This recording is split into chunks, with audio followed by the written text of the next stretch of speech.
ഈശോമിശിഹായ്ക്ക് സ്തുതിയായിരിക്കട്ടെ. വിശുദ്ധ മർക്കോസ് അറിയിച്ച സുവിശേഷം 12-ാം അധ്യായം 28-ാം വാക്യം. എല്ലാറ്റിനും പ്രധാനമായ കൽപ്പന ഏതാണ്? നിയമജ്ഞന്റെ ഒരു ചോദ്യമാണ്. ഈശോയോട് ചോദിക്കുകയാണ്, ഏറ്റവും പ്രധാനപ്പെട്ട കൽപ്പന ഏതാണ്?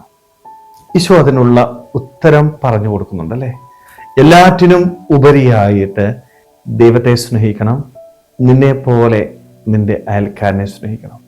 ഈ രണ്ട് കൽപ്പനകളാണ് ഏറ്റവും പ്രധാനപ്പെട്ടത് എന്ന് കൃത്യമായിട്ട് വചനത്തിലൂടെ ഈശോ നമ്മളെ ഓർമ്മിപ്പിക്കുകയാണ്. ദൈവരാജ്യം നേടിയെടുക്കണമെങ്കിൽ നിന്റെ ജീവിതത്തില് നിനക്ക് സ്നേഹമുണ്ടായിരിക്കണം.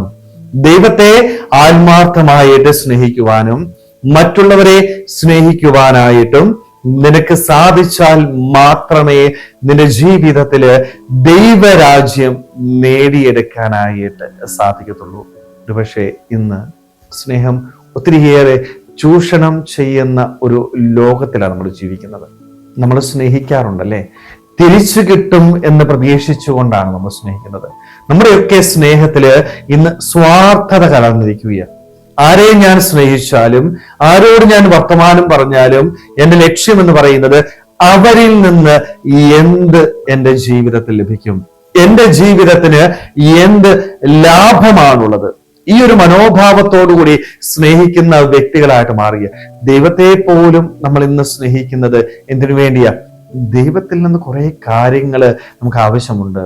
എൻ്റെ സാമ്പത്തികമായിട്ടുള്ള കടബാധ്യതകള് മാറ്റിത്തരണം, എൻ്റെ രോഗങ്ങൾ മാറ്റിത്തരണം, സഹനങ്ങൾ മാറ്റിത്തരണം, നല്ലൊരു ജോലി വേണം, നല്ലൊരു ഭവനം പണിയുവാനായിട്ട് സാധിക്കണം, എൻ്റെ വിവാഹം നടക്കണം. ഇങ്ങനെ പല ആവശ്യങ്ങളുമായിട്ടാണ് ദൈവത്തിന്റെ സന്നിധിയിൽ വരുന്നത്. ദൈവത്തെ സ്നേഹിക്കുന്നത് പോലും നമ്മുടെ ജീവിതത്തിലെ ആവശ്യങ്ങൾ നിറവേറ്റുവാനായിട്ടാണ്. ഇതേപോലെ തന്നെയാണ് ഓരോ മനുഷ്യനെയും മറ്റുള്ളവരെയും നമ്മൾ സ്നേഹിക്കുന്നത്. സ്നേഹമുള്ളവരെ, ഇങ്ങനെ സ്നേഹിക്കാനായിട്ടല്ല ഈശോ പറയുന്നത്. നീ സ്നേഹിക്കണം. സ്നേഹിച്ചാൽ മാത്രമേ ദൈവരാജ്യം നേടിയെടുക്കാനായിട്ട് നിനക്ക് സാധിക്കൂ. പക്ഷെ സ്വാർത്ഥതയുള്ള സ്നേഹമല്ല, മറിച്ച് ആത്മാർത്ഥമായിട്ട് സ്നേഹിക്കണം.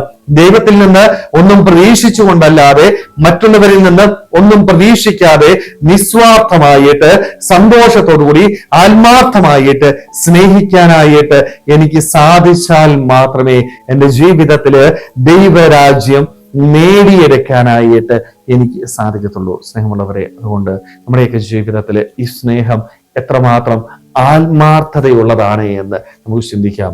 ആത്മാർത്ഥമായിട്ട് ദൈവത്തെയും മറ്റുള്ളവരെയും സ്നേഹിച്ചുകൊണ്ട് എല്ലാവർക്കും നന്മ ചെയ്യുവാനായിട്ട്, അങ്ങനെ ദൈവരാജ്യം നേടിയെടുക്കാനായിട്ട് നമുക്ക് ഓരോരുത്തർക്കും ആത്മാർത്ഥമായിട്ട് ആഗ്രഹിക്കുമ്പോൾ ശ്രമിക്കാം. ദൈവം നമ്മളെല്ലാവരെയും സമൃദ്ധമായിട്ട് അനുഗ്രഹിക്കട്ടെ.